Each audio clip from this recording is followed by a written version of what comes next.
네, 금융자산관리론 수업 시작하겠습니다. 지난 시간에 말코비츠의 효율적 투자선 설명을 좀 했죠. 기본적으로 두 개의 지배 원리가 있다. 하나는 위험이 같으면 수익률이 높은 포트폴리오를 선택한다. 그죠? 동일한 위험 수준에서는 수익률이 높은 거. 반대로 기대 수익률이 동일할 때는 위험이 가장 낮은 거, 이걸 선택하는 그 선택 원리, 이걸 지배 원리라고 불러요. 이러한 지배 원리에 의해서 포트폴리오를 선택을 할 때 가장 효율적인 포트폴리오, 그렇게 해서 선택된 포트폴리오들만 모아놓은 것을 그 그림상에서 표시하면은 효율적 투자선이 됩니다. Efficient Frontier라고 얘기를 해요. 여기 이제 다음 페이지에 나오는 그림을 보면, 자, 동일한 수익률에서는 위험이 가장 작은 거, 또 동일한 위험에서는 수익률이 가장 높은 거, 뭐 이런 식으로 이걸 쭉 연결시켜주면 이것이 이제 효율적 투자선이 된다 이겁니다. 그리고 효율적 투자선 밑에 있는 것들은 비효율적인 게 되고요. 바깥에 있는 것은 불가능한 영역입니다. 즉, 이 위험이 있을 때, 이 정도 수준에서 위험에서는 가장 높은 수익률은 이게 최고다. 그 이상 넘어가는 거, 이거는 불가능하다 이겁니다. 또 동일한 위험에 있을 때, 동일 수익률 선상했을 때 가장 위험이 낮은 걸 택하게 됐는데, 어느 이상 아무리 위험을 낮추면 수익률이 떨어지기 때문에 이 수익률을 유지하려면 이 수익률 선상에서는 요만큼의 위험이 가장 낮은 위험이 될 수밖에 없다, 이런 겁니다. 그래서 이 영역 밖에 있는 이런 것들, 이거는 불가능한 영역인데, 근데 실제 현실에서는 이런 것들이 가능하다고 투자를 권유하는 경우가 있습니다. 그거는 바로 사기입니다. 금융사기. 금융사기 유형은 여러 가지가 있는데, 이처럼 비현실적으로 낮은 위험, 이 수익률을 얻으려면은 적어도 위험이 충분히 따를 텐데, 이런 정도 수익을 주면서도 위험이 전혀 없다고 뻥을 친다. 또는 뭐 위험은 낮으면서 아주 높은 수익률을 주겠다고 약속하는 그런 경우도 있고요. 그런 것들은 다 뻥이니까 잘 사기 안 당하도록 조심해야겠죠.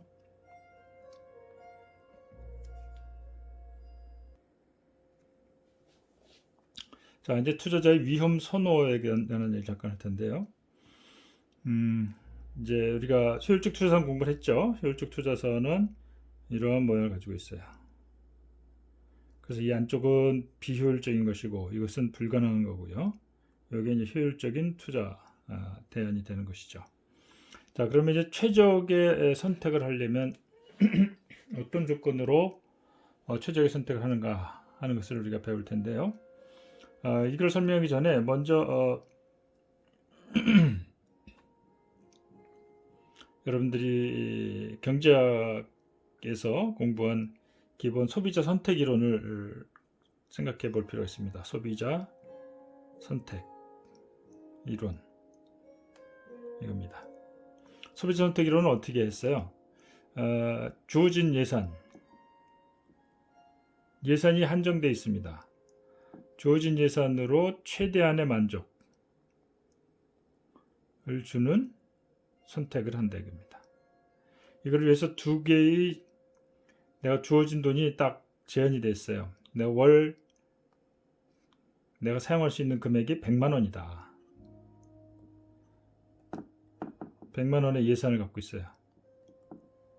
예산으로 내가 예를 들어서 좋은 집에서 생활하느냐, 아니면 뭐 좀 좋은 음식을 먹느냐. 여기는 음식, 여기는 주택. 여러분이 이제 월세를 내는데, 월세로 50만 원을 내면 음식 먹는 거를 딱 이제 내가 생활비를 딱 두 가지만 쓴다고 가정합니다. 그래서 이제 50만 원의 그 월세를 내면 50만 원어치 먹을 수 있는 거예요. 반대로 내가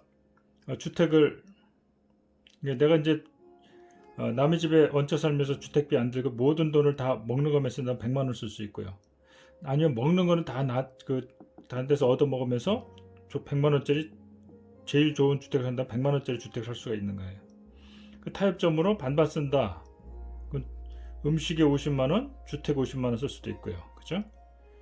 반면에 음식을 더 많이 쓰면, 음식을 예를 들어 80만원 쓰면 주택은 내가 20만원짜리 월세에 살 수밖에 없어요. 반대로 내가 80만원짜리 월세를 살면은 음식은 20만원밖에 먹을 수가 없죠. 그래서 이런 점들, 내가 주어진 예산으로 쓸 수 있는 그 두 개의 재화의 조합을, 이것을 버짓 라인이라고 합니다. 예산선.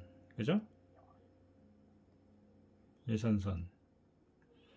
그 다음에 이제 내가 나의 이제 그 선호도가 있죠. 선호. 나에게 동일한 만족을 주는 선호. 동일한 만족을 주는 조합. 이걸 우리가 무차별 곡선이라 불러요. 자, 여러분들 기억이 나나요?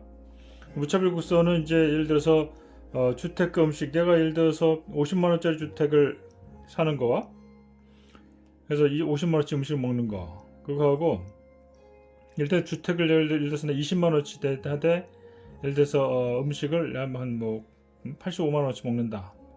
반대로 음식을 줄이고 주택을 존대한다. 뭐 그런 것들을 연결시킨 동일한 만족을 연결시켜주는 선이 있다. 이게 무차별 곡선이에요. 동일한 만족을 주기 때문에. 이 예산선은 주어진 예산으로 선택 가능한 그런 조합들이고요. 무차별 곡선은 나의 선호를 반영을 해서 내가 동일한 나에게 만족을 주는 두 조합들을 연결시켜 준 겁니다. 이건 이렇게 만족도가 위로 올라갈수록 더 높아지는 겁니다. 밑에 내려갈 수도 있어요. 더 낮은 만족이죠. 100만원 가지고 뭐 20만원짜리 주택에 살면서 50만원씩 먹을 수도 있어요. 근데 이건 만족도가 이거에 비해서는 떨어지죠. 그래서 이게 밑에 있는 겁니다. 요 선이. 그러니까는 주어진 예산선 안에서 최고의 만족도를 얻어주는 거. 그럼 여러 가지 무차별 곡선 중에서 가장 높은 무차별 곡선과 만나는 이 지점. 이것이 나에게 최적 선택이 되는 거예요. 최적의 선택. 주어진 예산 안에서 가져다주는 최대 만족의 선택입니다. 이건 어떻게 봅니다. 요약을 하자면 예산선과 무차별 곡선이 접하는 곳, 접하는 조합을 택할 때 최대 만족을 주는 겁니다. 주어진 예산 안에서 최대한의 만족을 주는 겁니다. 이해됐나요? 자, 복습은 이 정도 하고요. 넘어갈게요. 지금 이 포트폴리오 선택 이론에서는 예산선에 해당되는 것이 바로 이 효율적 투자선입니다. 내가 택할 수 있는 가장 효율적인 포트폴리오의 그 조합들을 쭉 연결시킨 선입니다. 이 포트폴리오 상에서 효율적인 것들 중에서 나에게 가장 높은 만족도를 주는 걸 찾아야 되는 것이죠. 그러니까 여기서도 무차별 곡선을 우리가 도입을 할 수가 있습니다. 무차별 곡선이라고 하는 것은 여기서는 여러 투자 대안들 중에서 투자자에게 동일한 만족도를 가져다주는 투자 대안들을 연결한 선입니다.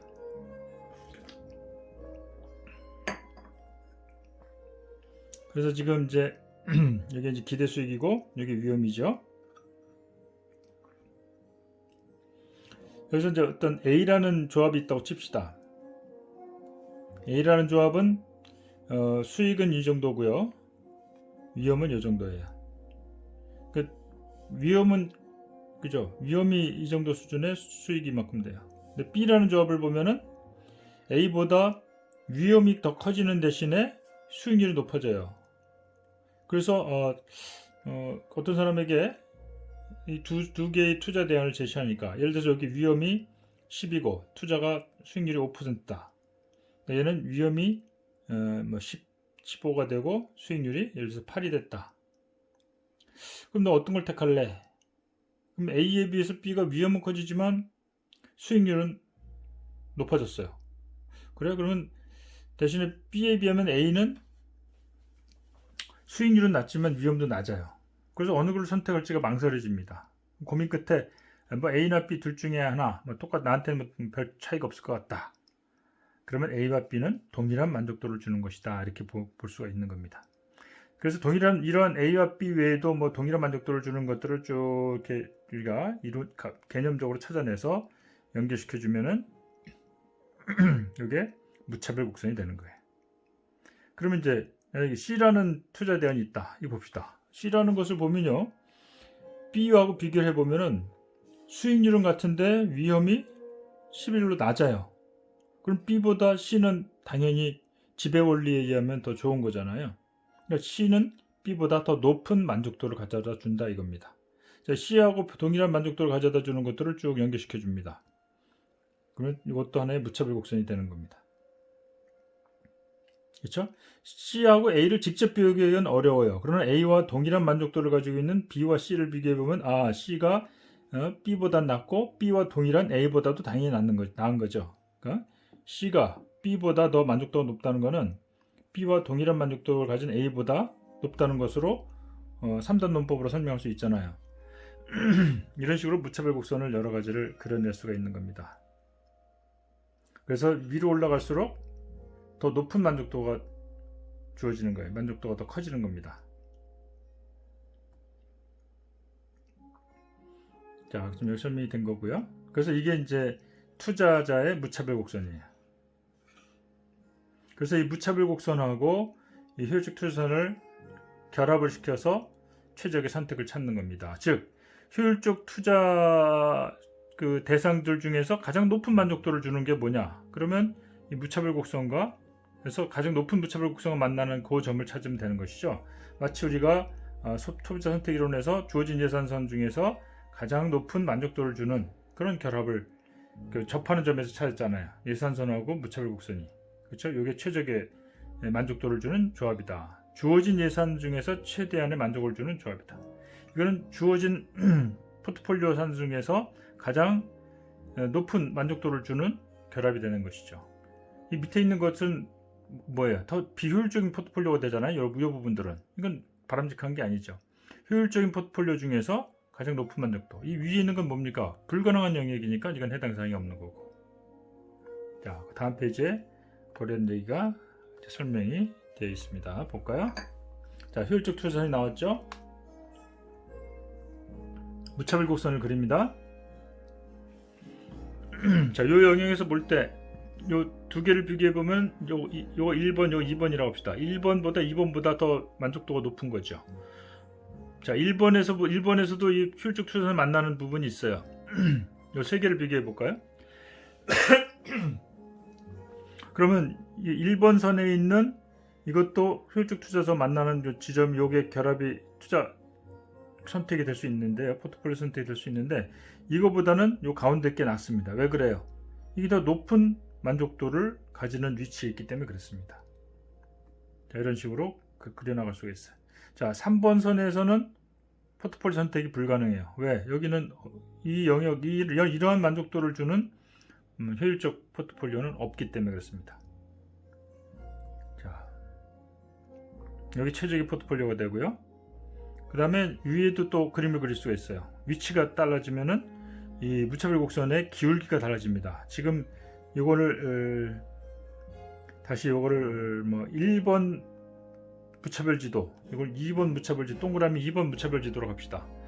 1번 무차별 곡선의 기울기를 보면은 1번의 기울기, 그리고 2번의 기울기 다르죠? 이게 더 급해요. 1번이 급하다는 얘기는 X축에 한 단위가 위험이 한 단위 증가할 때 얘가 예를 들어서 2가 증가했다고 칩시다. 즉 위험 한 단위가 증가할 때 수익률이 두 단위, 위험이 1% 증가할 때 시그마가 1% 증가할 때 기대 수익이 2% 증가해줘야 동일한 만족을 주는 거예요. 이게 1번 무차별 곡선입니다. 2번의 경우에 위험이 1% 증가할 때 수익률이 1%만 증가하면은 동일한 만족을 준다는 거죠. 시그마 1% 증가할 때 기대 수익이 1% 증가한다. 이러면 동일 만족을 주는 거야. 동일한 만족. 자, 그러면 보세요. 자, 동그라미 1번의 그 투자 성향을 가진 사람하고 2번의 투자 성향을 가진 사람, 무차별 곡선의 모양이 달라요. 그래서 이걸 보면요, 1번의 경우가 더 보수적인 투자자라고 얘기를 합니다. 결론부터 얘기를 할게요. 뭐 길게 얘기할 건 없고요. 이 사람은 위험을 택한다는 것은 그만큼 보상이 있기 때문에 그래요. 보상. 위험에 대한 보상으로서 2% 더 높은 수익률이 가능하니까 위험 한 단위를 택하는 겁니다. 반면에 2번의 경우는 뭘까요? 위험 한 단위를 택하는데 보상으로 1%만 수익률이 높아져도 이 사람은 택할 사람이에요. 누가 더 공격적인가요? 2번이 공격적입니다. 위험에 대한 보상이 크지 않아도 상대적으로 1번에 비해서 상대적으로 더 공격적이다 얘기하는 겁니다. 1번 동그라미 1번 투자자는 2번 투자자보다 상대적으로 덜 공격적 또는 보수적 투자자다 이런 얘기를 하는 겁니다. 그래서 우리가 기울기를 보고 이게 보수적이다 공격적이다 얘기를 하는 거예요. 그래서 보수적인 투자자는 이 밑에 영역, 즉 로우 리스크 이 부분이 최적의 포트폴리오가 되는 거고요. 로우 리스크 로우 리턴. 공격적인 투자자는 하이 리스크 하이 리턴이에요. 그죠? 로우 리스크 로우 리턴, 하이 리스크 하이 리턴, 하이 리스크. 그렇죠? 하이 리스크, 하이 리턴, 로우 리스크, 로우 리턴 이렇게 되는 겁니다.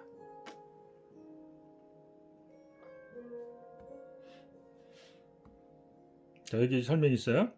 투자자의 위험 성향에 따라서 곡선의 기울기가 다르다. 그죠? 곡선의 기울기가 다른데 이거는 무차별 곡선의 기울기가 급할수록 위험 회피적이다. 자, 이 사람이 위험 회피적이에요. 보수적 투자자. 위험 회피적이란 말이 나옵니다. 그러니까 즉 공격적 투자자보다 보수적 투자자가 더 위험 회피적이에요. 위험 회피적이라는 건 위험을 더 싫어한다는 뜻입니다. 그건 해석을 하자면 보수적 투자자는 위험을 수익률을 2단위 줘야만 위험을 한 단위 택하는데 공격적 투자자는 수익률을 한 단위만 보상해줘도 위험을 택한다는 겁니다. 그러니까 1번 경우가 위험에 대해서 더 많은 보상을 요구하죠. 더 많은 보상을 주지 않는 한은 위험을 안 택하겠다 이거예요. 위험에 대해서 더 싫어하는 거죠. 그런 식입니다. 이 말이 혹시 이해가 안 되면 내가 맨날 드는 비유 중에 하나인데 심부름 회피적이다. 우리가 이 용어를 한번 만들어 봅시다. 심부름 회피적이다. 예를 들어서 뭐 언니하고 동생이 있어요. 엄마가 여기 슈퍼에 가서 예를 들어서 두부 한번 사와라. 근데 언니는 둘 다 이제 겨울에 따뜻한 알목에 놀고 있는데 나가라 그러면 싫죠. 근데 아무 얘기 없이 네 알았어요 갔다 올게요 하고 딱 나서는 사람은 심부름 회피적이라고 할 수가 없어요. 그 사람은 아무 보상 없이 가는 거니까. 근데 이제 일반적으로 그렇지 않죠. 동생은 나 500원 주면 갔다 올게. 언니는 나는 1000원 주면 갔다 올게. 보상을 요구하는 겁니다. 심부름에 대해서. 그러면 누가 더 심부름 회피적인가요? 500원만 줘도 갔다 오는 동생과 그 2배인 1000원을 줘야만 갔다 오는 언니가 더 심부름 회피적이다.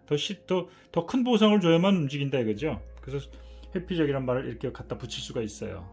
자, 이거는 뭐 여러분에게 위험 회피적이라는 말이 어떻게 해서 만들어졌는가 하면 더 이걸 이해하기 쉬울 것 같아서 비유로 든 얘기입니다.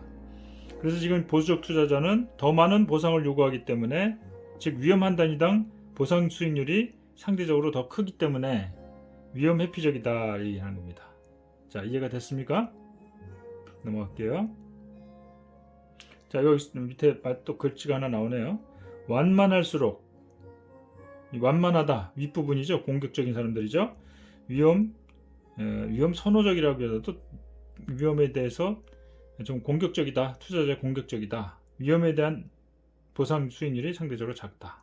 그런 걸 의미하는 거예요. 자, 여기 연습 문제는 여러분들 혼자 풀어볼 수 있는 거니까 생각을 해보세요. 내가 답을 가르쳐주면 여러분들이 생각을 안 해요. 답을 가르쳐주지 않으면 여러분들이 답이 뭔가를 찾기 위해서 이렇게도 해보고 저렇게도 해보고 시행착오를 겪어요. 시행착오를 겪는 과정이 공부예요. 그게 진짜 여러분의 진짜 공부가 되는 거예요. 그러니까 앞에서 배운 내용을 충분히 숙지한다면 이거는 크게 어렵지 않게 답을 찾을 수가 있는 거니까 그 왜 아닌지도 설명할 수가 있는 겁니다. 지배 원리를 생각해서 설명하면 되겠죠.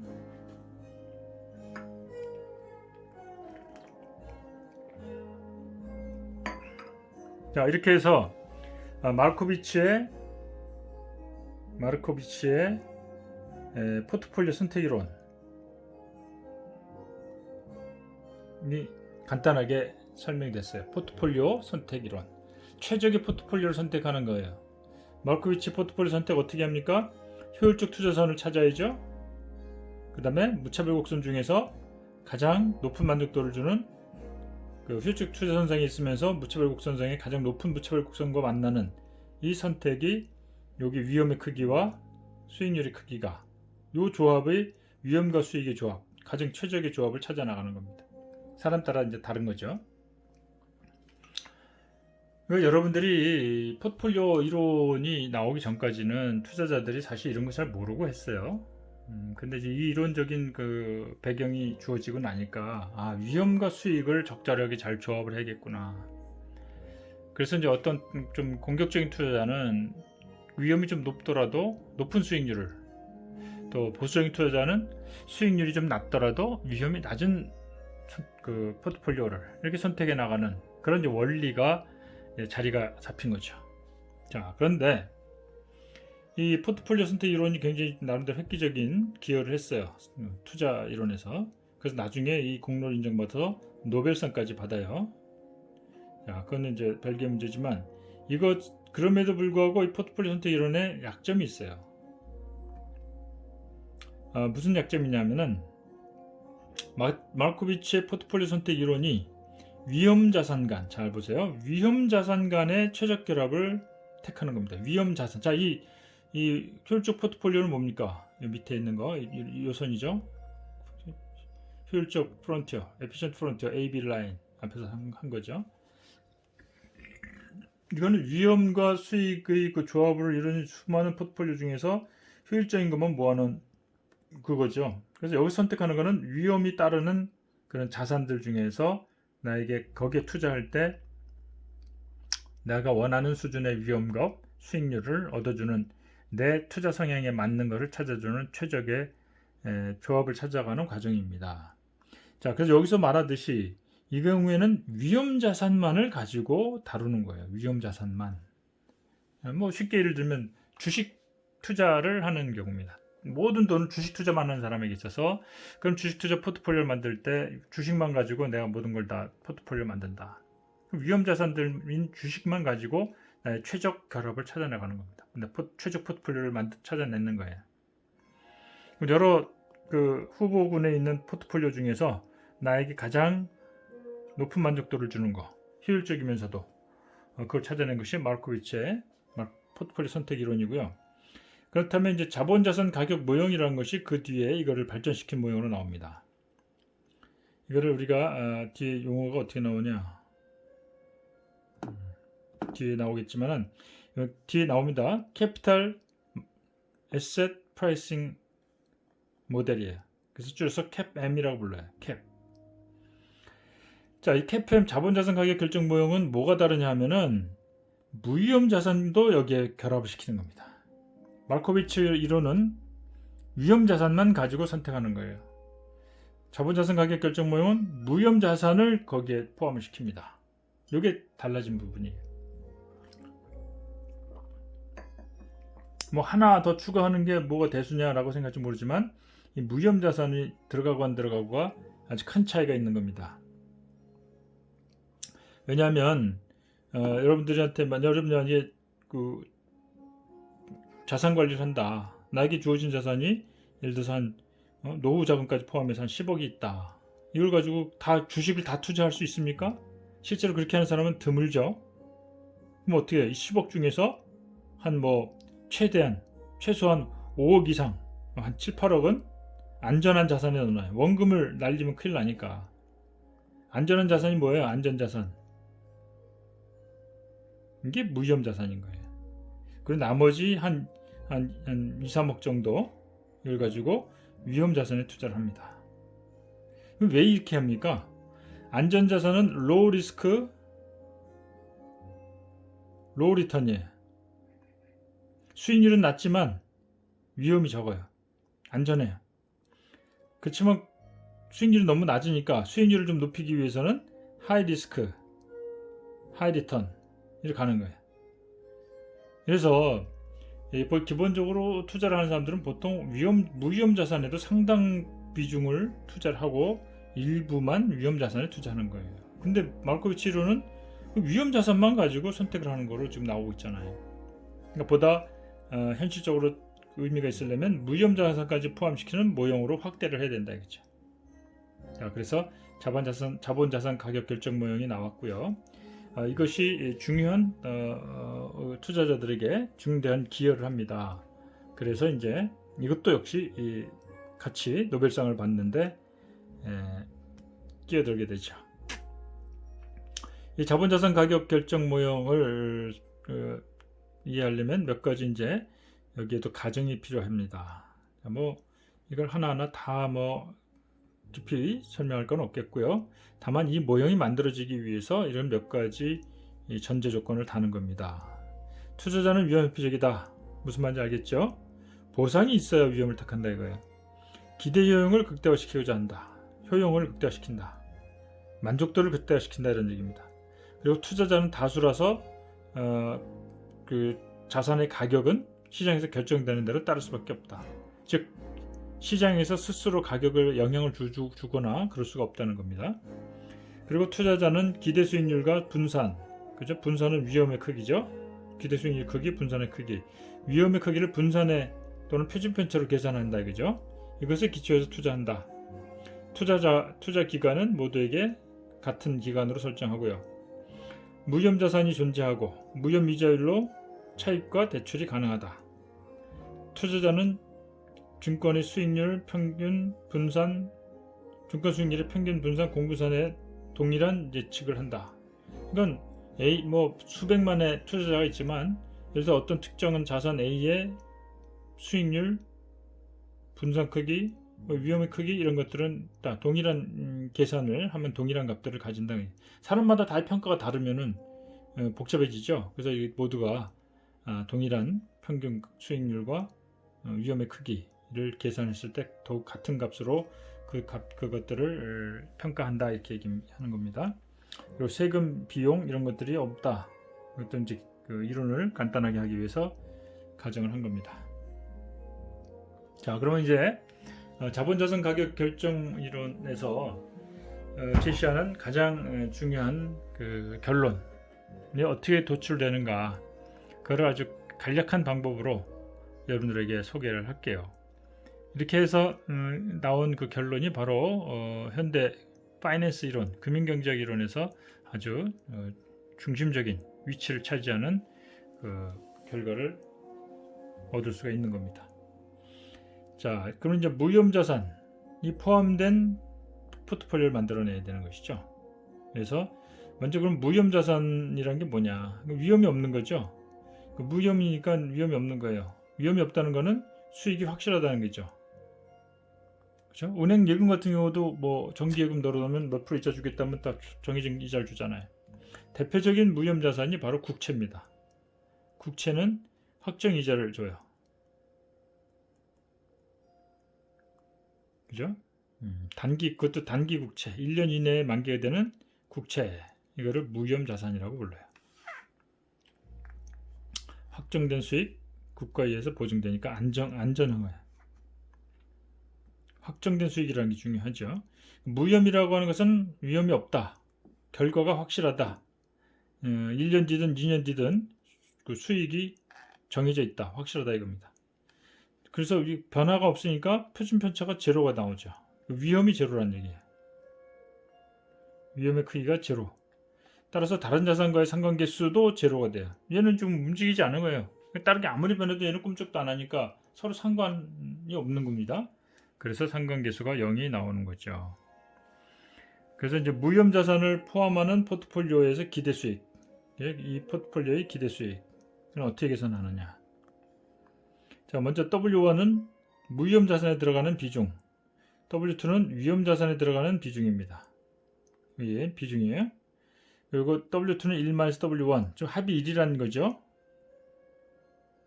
그러니까 W2는 1-W1이 되는 겁니다. 그 다음에 이제 RF는 리스크 프리의 약자로서 무위험 이자율이에요. 또는 R1이라고 표시하기도 하고요. RF라고도 표시하기도 합니다. R2는 위험 포트폴리오 기대 수익이에요. 자, 지금 무위험자산과 위험자산 두 개를 다 같이 포함하는 포트폴리오 생각하잖아요. R2는 위험자산의 포트폴리오고요. 그 위험자산의 포트폴리오의 기대 수익을 E of R2라고 표시를 할게요. 예를 들면은 위험자산과 무위험자산 W1과 W2, 그죠? 이 비중으로 투자한 이 포트폴리오의 수익률은 그 포트폴리오 수익률을 E of RP라고 표시할게요. 먼저 무위험자산의 비중 W1 곱하기 무위험자산의 수익률, 그다음 위험자산의 비중 W2 대신에 1-W1을 쓴 겁니다. 거기에 위험 포트폴리오 기대 수익 E of R2를 곱해줘요. 그러면 이게 이 전체 포트폴리오의 기대 수익이 되는 것이죠. 이걸 식 1이라고 표시할게요.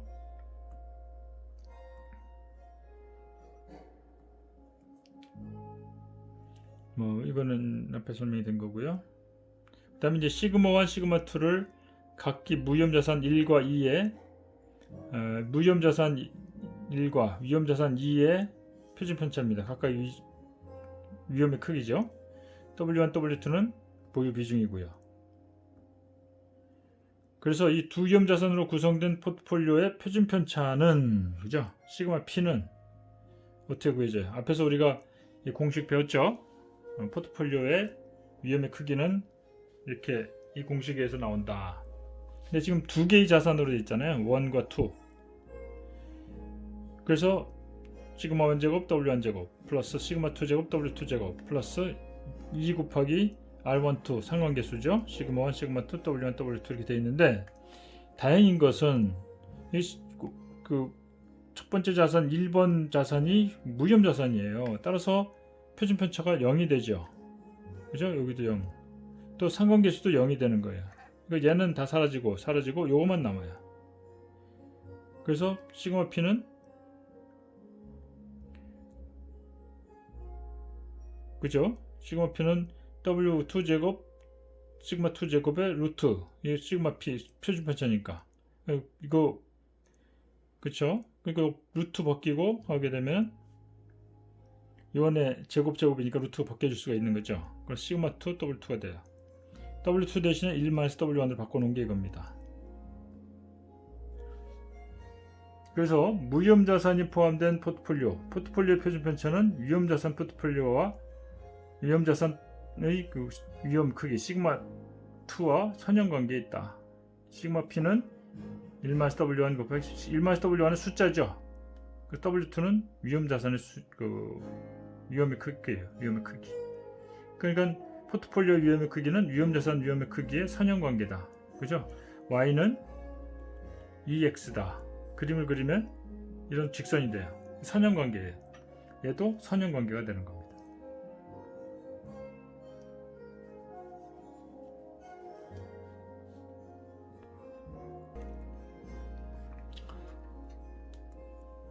자, 시그마 P는 W2, 시그마 2 돼 있죠?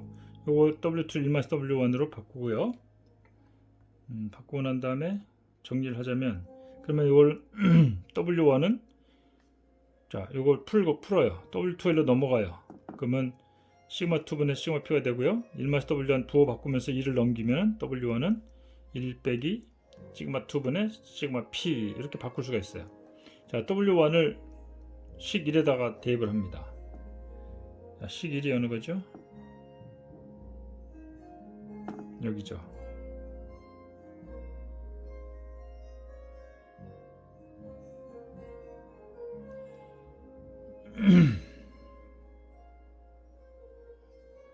W1, 1-W1 여기 있잖아요. W1에다 대입을 한 거예요.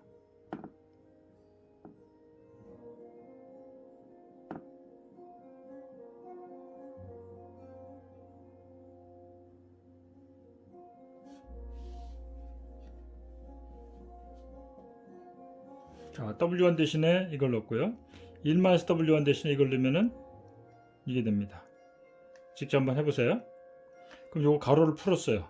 그러니까 RF 나오고 요거 여기 공통인수로 빼놓으면은 여기 부호가 마이너스 여기 플러스니까 바꿨으면은 RF 더하기 시그마 2분의 시그마 P, 요게 공통이니까 밖으로 뺐고요. 요걸 이렇게 나눴어요. 그리고 2/R2 마이너스 RF가 되는 겁니다. 그러므로 여기를 어떻게 해석할 수 있냐면은 위험자산과 무위험자산으로 구성된 그런 포트폴리오의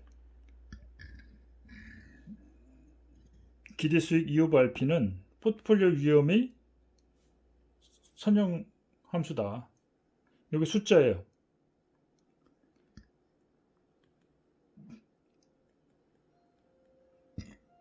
A와 B는 개수죠. X가 독립변수, Y가 종속변수예요. 그림을 그리면은 A가 절편이고 기울기가 B인 그런 선형, 직선이 되는 것이죠. 이것도 마찬가지예요. 이것도 숫자고 이 부분도 숫자예요. 위험자산의 위험의 크기, 위험자산의 수익률 빼기 무위험 수익률, 다 숫자잖아요. 알고 있는 숫자예요. 따라서 이거는 포트폴리오의 수익률은, 기대 수익률은 포트폴리오의 위험의 선형 함수다. 선형 관계에 있다. 알 수가 있는 겁니다. 그래, 이 식 3을 보면 위험자산과 무위험자산으로 구성된 포트폴리오에서의 기대 수익과 위험 간의 선형 관계가 있다는 것을 보여주는 겁니다.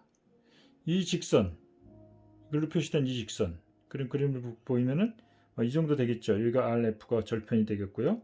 이 기울기가 이 부분이 되는 거예요. 시그마 2분의 2/R2 마이너스 RF. 이게 기울기가 되는 것이죠. 그리고 X에 해당되는 이게 시그마 P고요. Y에 해당되는 게 2/RP예요. 그죠? 즉 기대 수익률은 포트폴리오의 위험의 크기의 선형함수다. 절편은 RF고 기울기는 여기 되는 것이다. 이게. 그렇죠? 이러한 직선을 우리가 자본 배분선이라고 불러요.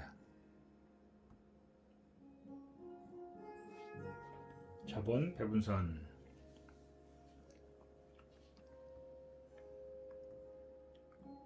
자, 문제를 하나 들어볼까요? 이 자본 배분선이 어떻게 계산되는가 한번 봅시다. 지금 이제 허준이라는 사람이 1억 원의 투자 자금을 가지고 투자 계획을 세우고 있습니다. 이 자금을 정기예금과 주식에 투자하려고 그래요. 여기서 정기예금은 이제 무위험 자본, 무위험 자산의 대용물로 사용이 된 겁니다. 주식은 위험 자산의 대명사죠. 현재 무위험 수익률 정기예금 금리가 10%, RF가 10%예요. 주식의 기대 수익률, 위험 자산의 기대 수익률이죠. 아까 말하면 2/R2가 되는 것이죠. 이게 22%. 그 다음에 주식의 위험, 시그마 2가 되는 것이죠. 34%라고 하자. 주식의 투자 비중을, 주식은 위험 자산의 투자 비중이에요. 그죠? 이걸 W라고 하면은 무위험 자산의 투자 비중은 1-W가 된다. 이렇게 표시할 수 있다는 것이고요. 전체 포트폴리오의 기대 수익 E/RP와 시그마 P를 W로 표시해라. 먼저 포트폴리오 기대 수익은 위험 자산의 비중 곱하기 위험 자산의 수익률, 무위험 자산의 비중 곱하기 무위험 자산의 수익률이잖아요. 그러면은 주식 수익률 22%, 그 비중을 W라고 했으니까 무위험 자산은 1 빼기 W가 비율되고요. 그 다음에 무위험 수익률 10%가 되는 것이죠. 이거 풀면 10 플러스 12W가 되는 거예요. 자, 그 다음에 포트폴리오의 위험은 뭐예요? 위험 자산의 비중 곱하기 위험 자산의 표준 표차잖아요. 그죠? 이거예요. 시그마 i가 얼마라 했어요? 34라 했죠? 그래서 34W가 되는 겁니다. 그러면은 그 W를 여기서 보면은 W는 34분의 시그마 P가 되겠죠. 그래서 여기다가 요 식에다 다시 집어넣어 버려요. 이거를. 그죠? 이거 집어넣어서 정리하면은, 자, 대입하죠?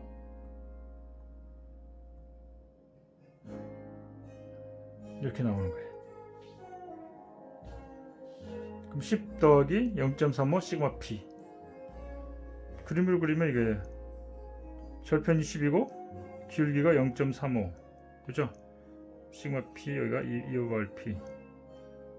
이런 직선이 나오는 겁니다. 이게 자본 배분선이 되는 것이죠. 밑에 다음 페이지 그림이 있네요. 자, 그림이 이렇게 그려집니다. 그러면 위험 보상 비율을 구해라. 위험이 한 단위 증가할 때 수익률로서 얼만큼 보상해 주느냐 그 뜻입니다. 위험 한 단위 증가할 때, 그죠? 먼저 자본 배분선의 그 기울기를 보면 0.35예요. 이건 0.35라는 게 뭘까요? 기울기가 위험이 한 단위 증가할 때 수익률이 0.35% 증가해 줘야 된다, 이런 의미를 갖고 있는 거예요. 그래서 이 자본 배분선의 기울기가 위험 보상 비율이다. 기울기가 0.35가 된다. 이게 뭐냐? 주식의 위험이 한 단위 증가할 때마다 추가적으로 요구되는, 그렇지 않으면 투자 안 하는 그 수익률이 0.35%씩 수익률이 높아져야 된다. 그런 의미를 가지고 있는 겁니다. 자, 그래서 자본 배분선에까지 설명을 했고요. 그래서 예를 들어서 설명했습니다. 그 다음 부분은 다음 시간에 이어서 설명하도록 할게요. 수고들 많았습니다.